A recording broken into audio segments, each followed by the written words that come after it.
उपेंद्र खुशू किसी परिचय के मोहताज नहीं, एक जाना पहचाना नाम। नमस्कार उपेंद्र जी, आपका बहुत बहुत स्वागत है हमारे इस खास प्रोग्राम में। आपकी पैदाइश जाहिर है कश्मीर में हुई है, कौन सी जगह है वो? श्रीनगर में पैदा हुआ मैं, वाज़ेपुरा में, जो इस वक्त काफ़ी मशहूर है इंटरनेशनली, क्योंकि जामा मस्जिद वहाँ पर है और चंद एक जो कश्मीरी हिंदूज वहाँ रहते थे, बहुत अच्छे से रहते थे वहाँ पे। इलाका बहुत अच्छा था, बहुत डिसिप्लिन था वहाँ पे, इनोसेंट लोग थे और जो कोई कारोबार होता था पहले वो उसी इलाके में था और अच्छा कारोबार करते थे लोग। बाद में शहर की तरफ भागना शुरू किया लोगों ने, लेकिन अगर शहर किसी को कहा जाए तो वो महाराजगंज ही है। चूँकि हमें 30 साल हो गए दिल्ली में, उस वक्त ये महाराजगंज था, ज़ैना का दल था और जहाँ मैं पैदा हुआ हूँ और उसका नाम वाज़ेपुरा था। काफ़ी सलीक़ामंद एरिया और लोग सलीके से रहते थे। डिसिप्लिन कोई चीज़ जब हुआ करती थी तब वो डिसिप्लिन वहाँ था और आज का मैं कुछ कह नहीं सकता हूँ कि आज का डिसिप्लिन क्या है, और मैं चाहता हूँ कि वो डिसिप्लिन जो पहले था वो हमारे यूथ्स में आ जाए वहाँ। और जिस तरह हमने काम किया, जिस तरह हमने एक दूसरे की इज्जत की, जिस तरह से हमने एक दूसरे का सोचा कि किस तरह से उसके साथ व्यवहार करना है, उस हिसाब से अगर आज के बच्चे करेंगे तो जन्नत वापस लौट कर आएगा। जब हम कम्युनल हार्मनी का जिक्र करेंगे, आप उन दिनों को कैसे याद करेंगे? उन दिनों को हम ऐसा ही याद करेंगे कि कम्युनल जो हार्मनी है, अगर सीखना हो इंसान को तो वो कश्मीर से सीखे। लेकिन बाद में किसकी नज़र लग गई। उन दिनों जब आप बचपन में थे, जब आप पढ़ाई करते थे, अदर कम्युनिटी के लोग आपके यार दोस्त थे, उनको आप कितना मिस करते हैं? मिस तो बहुत करते हैं, बचपन कौन भूलता है।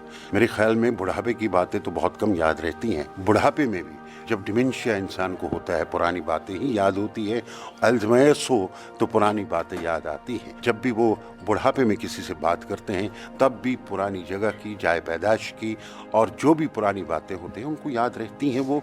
और वो अपनी वो बातें जो है दूसरों के साथ भी वो शेयर करते हैं, शरीक होते हैं उसमें और फ़ख्र करते हैं कि जहाँ हमने पैदाइश की है वो जगह क्या थी और आज जगह क्या है। ये तो जाहिर सी बात है, कश्मीर को कोई भूल नहीं सकता, चाहे हिंदू हो, मुसलमान हो, सिख हो, ईसाई हो।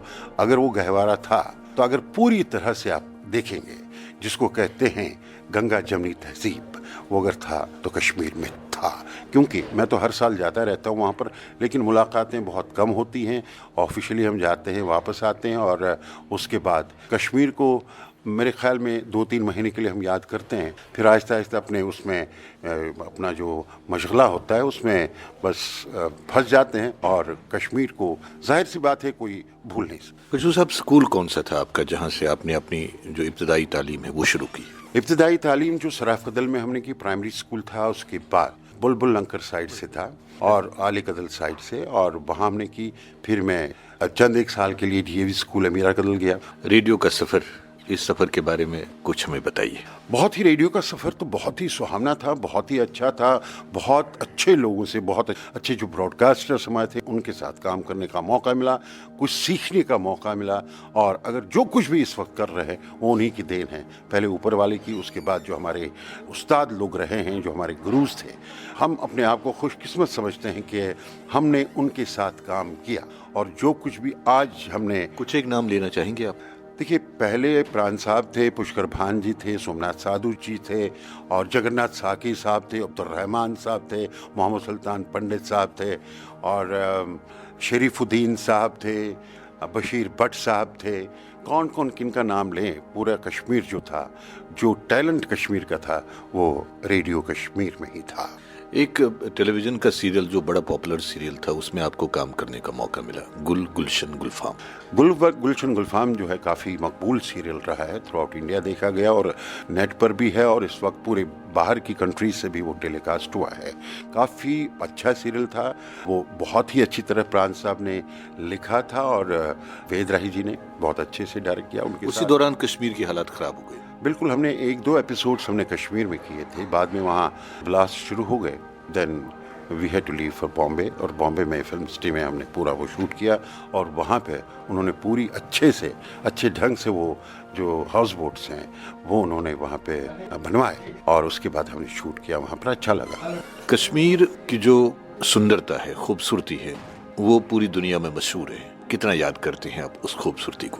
उस खूबसूरती को याद नहीं करना है, वो कहाँ जाएगा? उस खूबसूरत जगह में हमने जन्म लिया है। माँ की गोद, माँ की कोख कोई नहीं भूलता है। कश्मीर मैं समझता हूँ कि मेरी माँ की कोख है, मेरे लिए वो गोद थी, वो आज भी रहेगा, हमेशा जब मरते दम तक रहेगा। कश्मीर को कोई नहीं भूल सकता है। वो तो वहम है किसी का कि अगर कश्मीरी पंडित बाहर निकला तो वो कश्मीर को भूलेंगे, नहीं। फिर से आप बसना चाहेंगे कश्मीर में? आप ये कह रहे हैं हमसे रमेश जी कि क्या अपनी माँ के पास जाएंगे? कौन नहीं चाहेगा कि माँ के पास जाना। अब माँ को सोचना है कि बच्चों से वो कितना प्यार करते हैं और उसी माँ को उसी तरह से उन बच्चों को वापस बुलाना चाहिए, और जो उनसे बिछड़ गए किसी कारण। जो इस वक्त आपको सुन रहे हैं उनको आप क्या कहना चाहेंगे, खासतौर पे अगर कश्मीर की बात करें? खुश रहिए, आबाद रहिए, और जो आजकल कुछ हो रहा है उसको छोड़ दीजिए। ये कोई अच्छा रास्ता नहीं है, और ये अच्छाई कभी भी आपके लिए अच्छाई लेकर नहीं आएगी। इससे बढ़िया बात आपको क्या कहें। लेकिन कश्मीर जो है वो हमेशा ताज रहेगा हिंदुस्तान का, और उस ताज की रखवाली करिए। जो भी उसमें, जो भी नगीने, जो भी नग उसमें लगे हैं, उनको महफूज रखिए, और महफूज आप रखेंगे, पूरा वो जो ताज है वो हमेशा सुंदर दिखेगा, हमेशा सुंदर रहेगा। बहुत बहुत शुक्रिया, आपने हमारे साथ बात की, बहुत अच्छा लगा, बहुत बहुत शुक्रिया। धन्यवाद आपका बहुत बहुत रमेश जी।